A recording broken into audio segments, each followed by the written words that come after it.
This is my fight at Taipei Stadium in Chiang Mai against Nong Benz.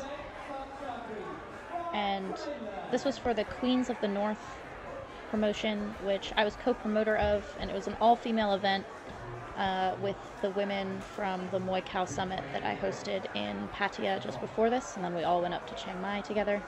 That's Nook in my corner, who is one of my favorite people in the world. He's at Lana Muay Thai. But I've fought Nong Benz a number of times. This is probably our 6th or 7th fight. She's won one before. I've won the rest of them. But in this fight, she was bigger. She's gained 2 kilos since the last time I fought her. She's visibly much bigger, and I think actually my weight was a little bit lower as well. I was very sick in this fight. I had a fever, and was not feeling super amped. But when you've fought sick before, it makes you able to fight sick again, and it's not that big of a deal. But I did feel a little bit low energy going into this. It was a very hectic night. I was helping to take care of the 6 other fighters on the card, and legends were there. Karahat, Dieselnoy, and Longsuan were all there. Karahat was helping in our corner, and Dieselnoy was a guest referee. It was a huge event. This morning I woke up and looked at Muay Siam Weekly has a full color section that covers female Muay Thai, and they mentioned or listed this fight event as one of the top 10 events of 2018. Right there you'll see I had a very, very short Ram Muay. That's because we had 7 fights on this card. Normally there's only 6, and so we were a little bit pressed for time, and they told me to not do my full Ram Muay, which is very unusual for me. So Kevin thought I was giving up 4 kilos in this fight because that's normally what I'm giving up to Nong Benz, what he's saying to Janine, who's next to him doing the live stream, but I think it was closer to 6 in this fight. You can see just us standing in front of each other, we are not the same size. Nong Benz is a natural southpaw. I fight southpaw, so it's a little bit of an obstacle. For me, I do really well fighting southpaw against orthodox, but it's a little bit tricky at times to fight against southpaws. I think that's true of natural southpaws as well, just because such a smaller portion of the population is left-handed that you don't face them as often. So some tricks that normally work cannot work. I'm staying on the porch even from the very start. I think part of that is my fever and just like not feeling super strong. But one of the things about fighting the same opponent multiple times is that they learn you and they make adjustments. And Nong Benz absolutely has made huge adjustments from the last times she's fought me. Because she won our last one, the promoter didn't let me fight her for a really long time. I think it's been maybe 6 or 7 months since we fought. So she's changed a lot since the last time we fought and made very positive adjustments to how to fight me. And I was coming in very straight, which made things a little bit difficult because of those adjustments she made. Look at how long, just keeping that arm out to like snuff me.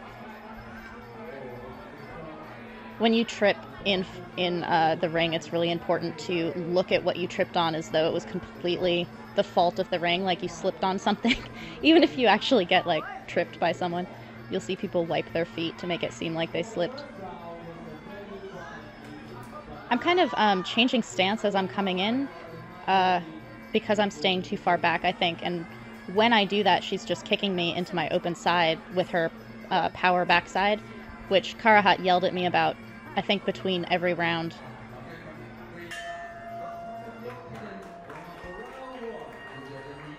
Not super eventful, round 1.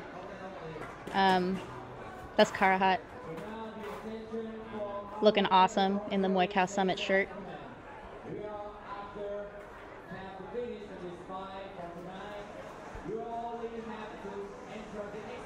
Oh, that's not Karahat. These are 2 cornermen. Where is Karahat?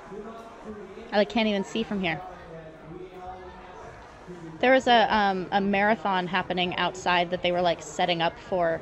I think that they were getting all the roadblocks in and like putting in the finish line and all this stuff. So the announcer keeps telling people that if they have parked on the street, they need to move their bikes and their cars.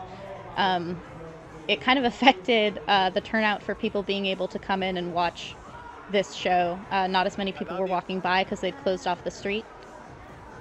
There's Carhot in the corner. It's down below.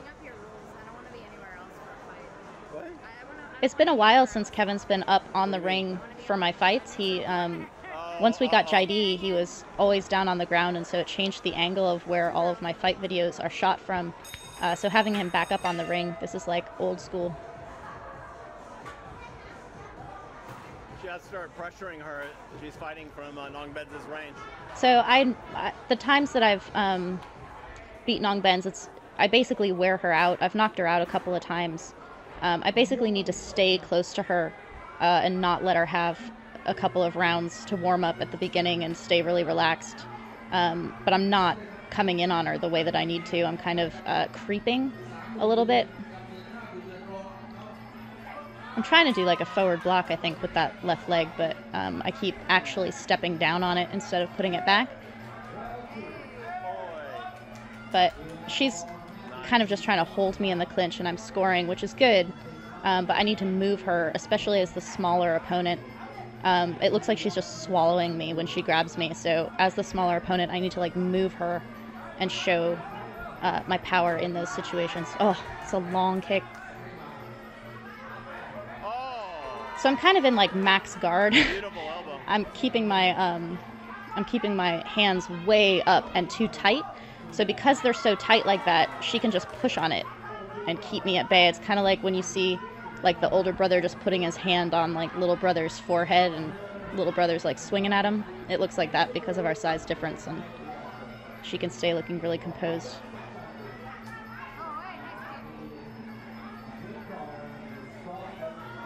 See how I'm getting in close, but then I'm coming in super slow once I'm within the range that I should just be kind of pushing through with a strike to grab her in the clinch.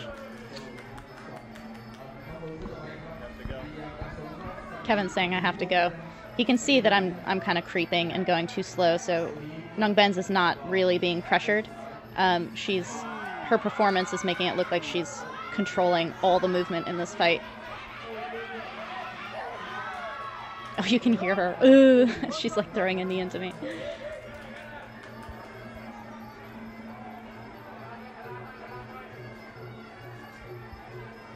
That front arm out is really good because she's keeping me at a distance that's really bad for me.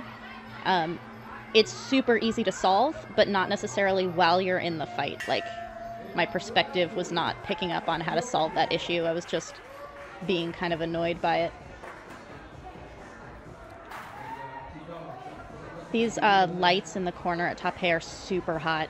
It's like when you go to sit in the corner and breathe and rest, you have like a heat lamp on you. Here, Karahat is telling me that every time I put that left leg up and step down with it, she's just kicking me on that open side. So round 3, it looks like my energy is up a little bit, like trying to get my pace up a little bit. I need to be galloping though. The gallop I got from Yod Kumpan is a really good way to close distance quickly to shut down the opportunity that she has to hit me on the way in. But her game plan is working really well. That was a good kick from me on her open side. It landed, but because I didn't follow on it, it kind of got lost.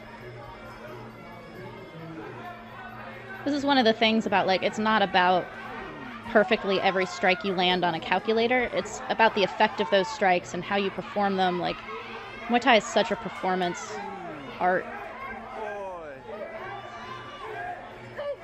It's an interesting cross she has on my neck to keep me at that weird angle.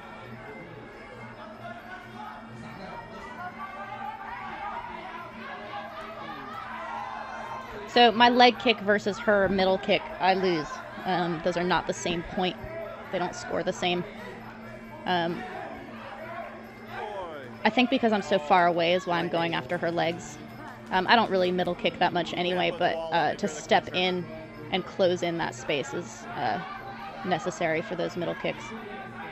Not for her, she's super long, she can do those. Ooh! There's that head kick that made it into a magazine.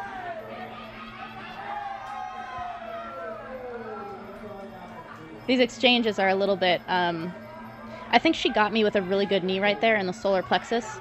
I'm kind of creeping after especially slow because she knocked the wind out of me. I made one of those like sounds when like the air is escaping you.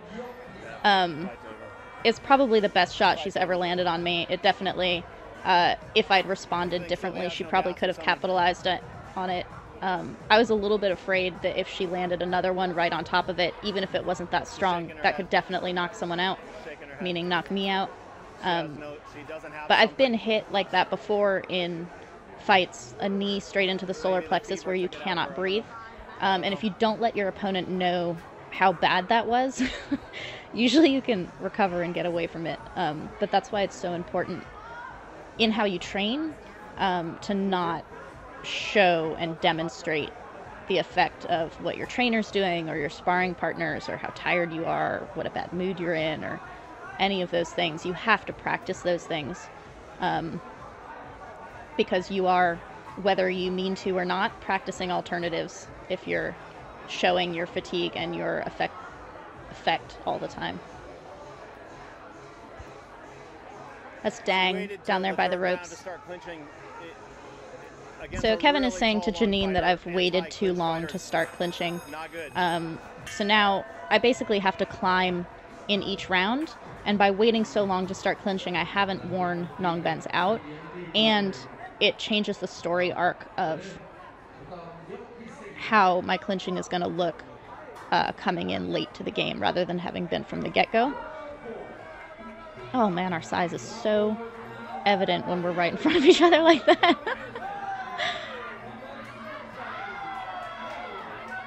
She's got a lot of people screaming in her corner, which is also a huge benefit in fights to express your effectiveness. I was really frustrated at this point, the way that she's just putting her hands out and pushing me off like that. I totally felt like I just could not get in. I'm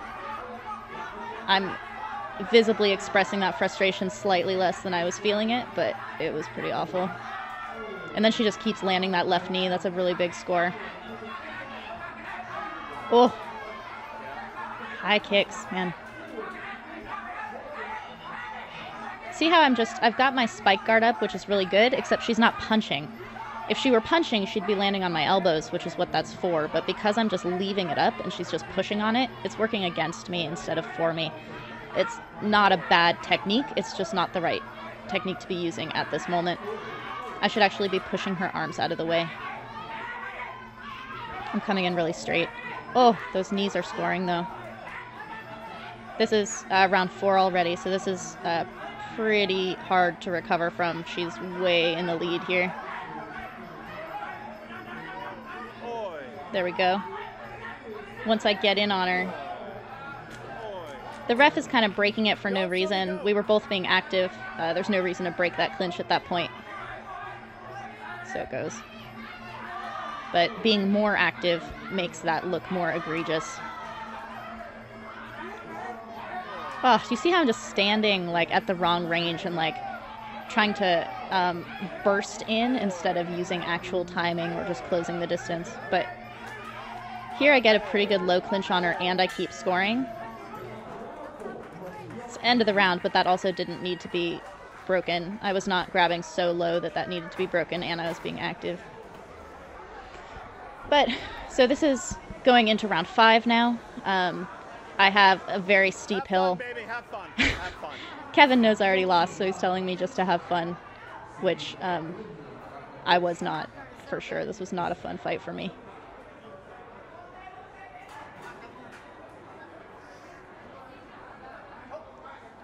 So she basically just needs to stay away from me in this round. The last time I lost to her, I actually was winning the fight so much that I thought that I could just take the 5th round off, and I like backed off too early, and it's probably what lost me the fight.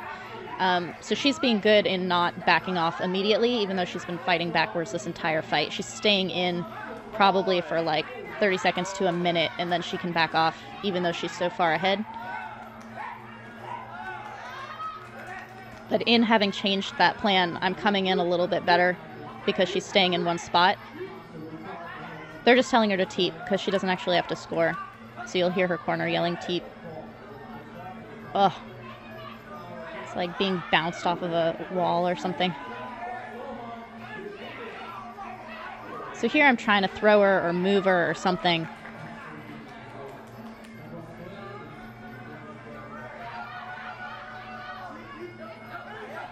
Here we go. So now that I've gotten in and I've got a lock, this is my moment. I actually get a really good lock on her, and she's pretty tired.